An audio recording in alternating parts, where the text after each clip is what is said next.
മതം തോട്ടം പോലെയാണ്, സംസ്കാരം വനം പോലെയാണ്. വനം വൈവിധ്യങ്ങളെ അംഗീകരിക്കുന്നു. വ്യത്യസ്ത വർഗങ്ങളിൽപ്പെട്ട വൃക്ഷങ്ങളും വള്ളിപ്പടർപ്പുകളും പുൽവർഗ്ഗങ്ങളും മൃഗങ്ങളും മറ്റു ജന്തുക്കളും പക്ഷികളും എല്ലാം ഒന്നിച്ച് സഹവസിക്കുന്ന സ്വാഭാവിക ജീവാവാസ വ്യവസ്ഥയാണ് വനം. അത് ശീതളമാണ്, സുന്ദരമാണ്, ശ്യാമളമാണ്, സുഗതമാണ്. എന്നാൽ അതിനെ മുഴുവൻ വെട്ടി നശിപ്പിച്ച് ആധുനിക യന്ത്രങ്ങൾ ഉപയോഗിച്ച് ഭൂമി നിരപ്പാക്കി തുല്യ അകലത്തിൽ കുഴിയെടുത്ത് അതിൽ വൃക്ഷത്തൈകൾ നട്ടുപിടിപ്പിച്ചാൽ, വെള്ളം കൊടുത്താൽ, വളം കൊടുത്താൽ, കള പറിച്ചാൽ അത് തോട്ടമാകും, ഒരിക്കലും വനമാകില്ല. മതങ്ങൾ തോട്ടങ്ങളാണ്. ഒന്ന് മാത്രം, ഒന്നിലൂടെ മാത്രം, ഒന്നിനു വേണ്ടി മാത്രം.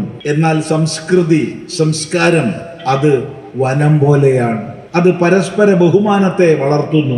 നീ നിന്റെ വിശ്വാസങ്ങളെ പാലിച്ചുകൊള്ളൂ, നീ നിന്റെ ആചാരങ്ങളെ അനുഷ്ഠിച്ചുകൊള്ളൂ, ഞാൻ എൻ്റെ വിശ്വാസങ്ങളെയും എൻ്റെ ആചാരങ്ങളെയും പാലിക്കും, അനുഷ്ഠിക്കും.